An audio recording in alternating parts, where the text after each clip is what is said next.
반갑습니다. 자기돌봄TV입니다. 오늘은 키에르케고르와 믿음에 대한 이야기를 해보겠습니다.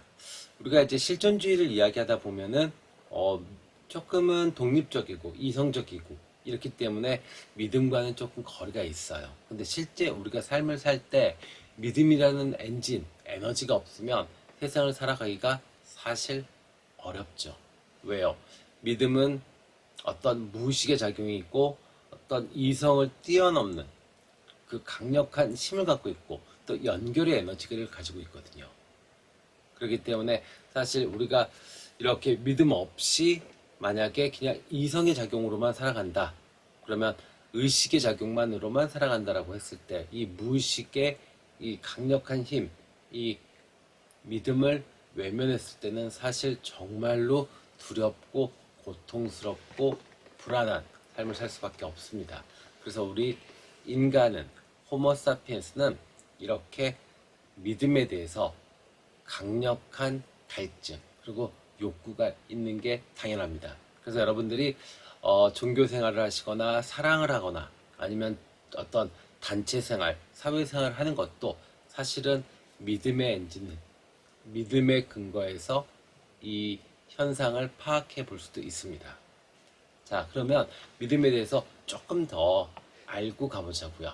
왜냐면 이 믿음을 너무 이렇게 그죠? 신앙을 너무 이렇게 요즘은 조금 천대시하는 경우가 있어요. 왜냐면 지금은 과학과 이성이 너무 발달한 시대다 보니까 이렇게 약간 비논리적이거나 아니면 조금은 무의식의 영역을 조금 가볍게 여기고 조금 하찮게 여기는 경우가 있는데 결코 그런 건 아닙니다. 그래서 여러분들이 실제로 살아가시면서 어떤 내적 갈등 아니면 대단히 나의 존재를 흔들 만큼의 어려운 일들이 있다라고 하면 분명히 신앙, 종교, 믿음 이것은 나를 구원하고 나를 일으키는 힘이 될 겁니다. 아셨죠? 네. 자, 믿음은 의식의 영역이 아닙니다. 무의식의 영역이죠. 의식은 이성의 작용이고 합리적입니다. 네, 그래서 이렇게 이성에 따라서 움직이게 되면 나를 중심으로 하는 개인주의적 사상이 발달할 수밖에 없겠죠.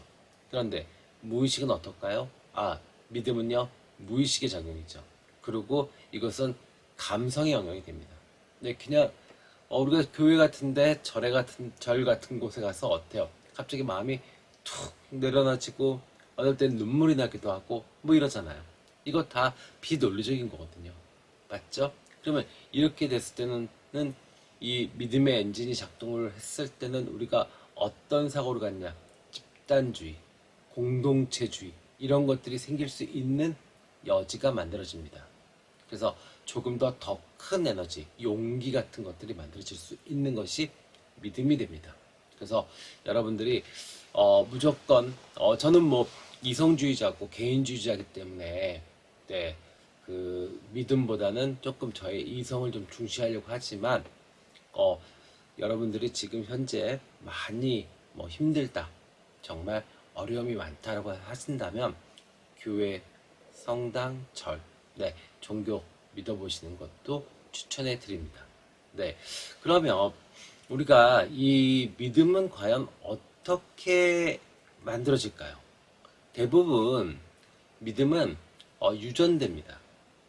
그래서 DNA 속에서 아마 이렇게 그 믿음의 어떤 인자들이 있는 것 같아요. 그래서 목사 집안에 목사 나고 뭐 이런 식으로요.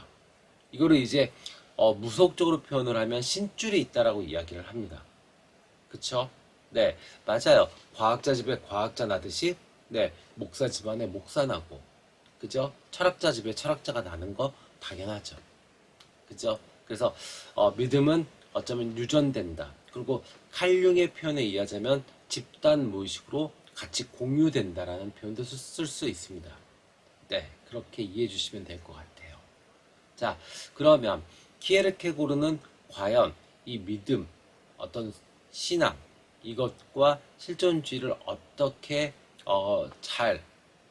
이 조화롭게 융합시켜서 살아갔는지에 대해서 알아보도록 하겠습니다. 실제로 키에르케고르에 대해 어떤 삶을 통해서 지금 신앙인으로서의 어떤 실존주의를 살아가시는 지금 우리 구독자님들한테도 실제로 큰 도움이 되실 것 같아요. 그래서 한번 알아보도록 하겠습니다. 네.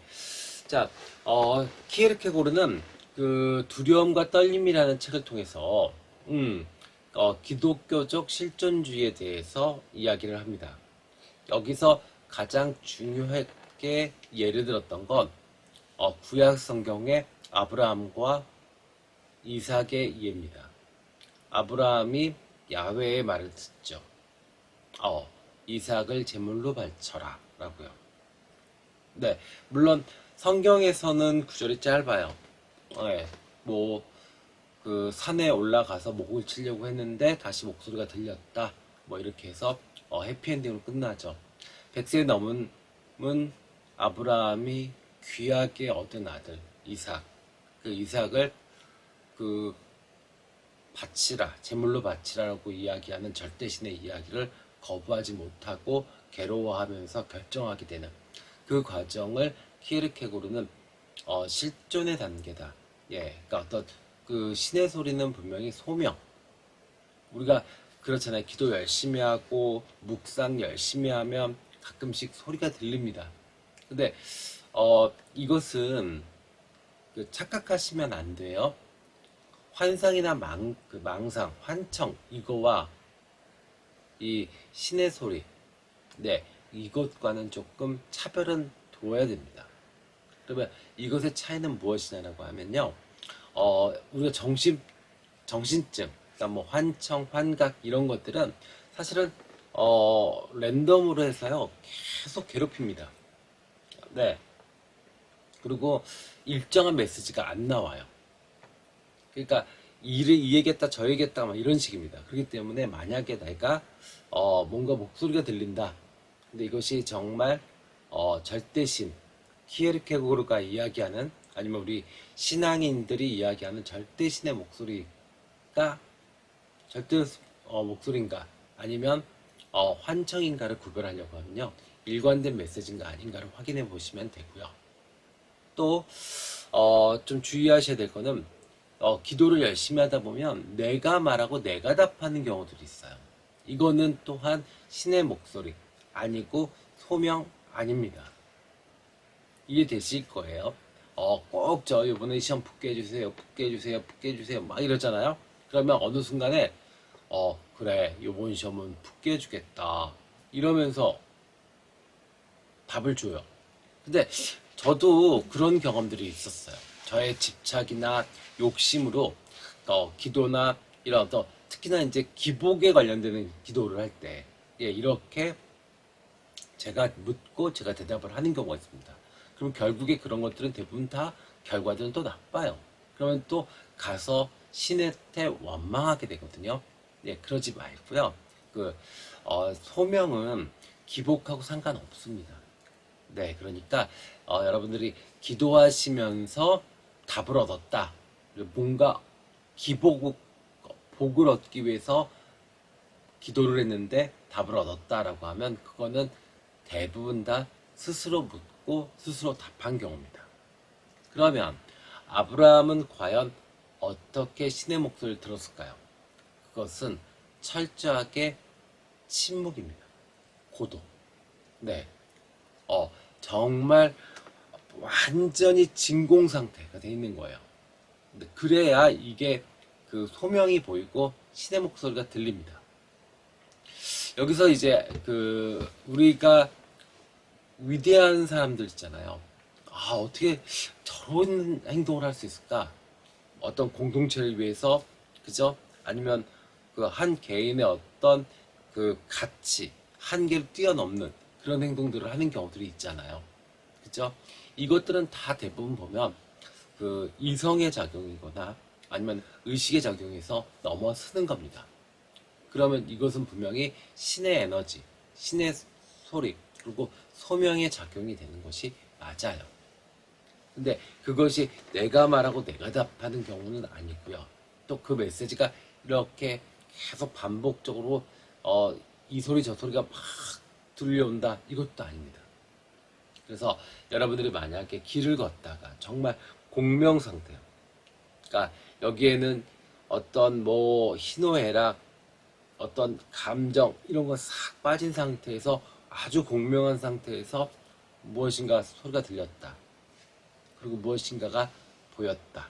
라고 한다 그러면 그것은 신의 계시가 맞고요. 신의 소리가 맞고 소명이 맞을 겁니다. 그러면 그거를 만약에 내가 느꼈다라고 하면 어떻게 될까요? 키에르케고르는 아브라함의 예를 들어서 그 어떤 결단을 내리고 나서 아이를 이삭을 바치려고 하죠. 그건 대단한 용기입니다. 그러고 나서 아브라함은 진정으로 유대교, 기독교의 가장 큰 어른이 되죠. 그래서 키에르케고르가 이야기하는 이 신앙의 단계, 그러니까 우리가 신미의 단계, 이성의 단계, 윤리의 단계요. 그죠? 신미의 단계. 신미의 단계는 뭐라고 그랬죠? 감각의 단계. 그죠? 그래서 좋은 것들, 감정적인 것에 쫓아다닌다. 그 다음에 윤리, 이성의 단계는 무엇이냐? 합리적이고, 그 다음에 어떤 도덕적인 단계. 근데 여기서만 됐을 때는 사실은 인간의 한계점이 분명히 있다는 거죠. 그러면 여기서 좀 더 훌륭한 나, 좀 더 가치 있는 사람, 완벽히 새로운 사람으로 바뀌는 과정은 종교적인 나, 그죠? 네, 그렇죠. 그 종교적 실존, 이 단계로 넘어가야 된다고 이야기를 합니다. 그래서 이렇게 완전히 새롭게 태어나는 그 힘이 만들어지는 것이 아까 말씀드렸듯이 신의 어떤 계시, 신의 어떤 그 목소리, 소명 이런 것들입니다. 그러면 완전히 바뀌고 나면 어떻게 되냐면요. 사람이 힘이 생겨요. 네. 그러니까 갑자기 확 바뀌진 않습니다. 왜냐면 그러기에는 내 안에 까르마, 내 안에 습관들이 있어요. 그래서 그것들이 날 붙잡고 있기 때문에 사실은 확 어제와 완전히 다른 오늘 이거는 있을 수 없어요. 그런데 어쨌든 간에 변화를 하는 데 있어서의 그 근원적인 힘, 지치지 않고 꾸준히 갈 수 있는 힘이 생겨요. 그러면 이것을 따라갔을 때, 그 불빛, 그 에너지를 따라갔을 때 분명히 우리는 이성적으로 그냥 우리끼리 머리에서 생각할 수 있는 수준의 삶을 뛰어넘는 훨씬 더 훌륭하고 훨씬 더 가치 있는 사람이 될 수 있을 거다라는 이야기를 합니다. 근데 상당히 논리적이죠. 네. 그래서 여러분들이 만약에 신앙인이시다라면 그러면 믿음과 실존 이것을 같이 이렇게 잘 결합시켜서 조금 더 멋진 신앙인 그리고 정말 멋진 실존적인 인간으로 살아가는 네. 그런데 키에르케고르의 어떤 이야기들을 좀 참고해 보셨으면 좋겠어요. 네. 키에르케고르 자체도 아버지가 이제 루터교를 정말 신봉하는 그런 분이셨고 형은 또 루터교의 목사였고요. 본인도 어떤 교회의 어떤 그 비리 아니면 교회의 어떤 쓸데없는 행정적인 문제들 이런 것들에 대해서 지적하고 정말 순수한 신앙인으로서의 어떤 변화 이런 것들을 강조했었죠. 네, 그리고 본인 자신도 최선을 다해서 신앙인으로서 살아가려고 노력을 했었습니다. 그래서 키에르케고르의 그 유명한 이야기 신 앞의 단독자라는 말까지 할 수 있었던 것 같습니다.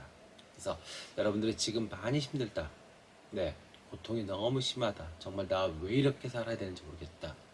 돈, 사랑, 건강, 사람 그렇다면 키에르케고르가 한 것처럼 종교에 좀 의지해 보시고 내 안에 믿음의 엔진을 돌려보시면 분명히 어떤 힘이 정말 등불이 보이실 겁니다.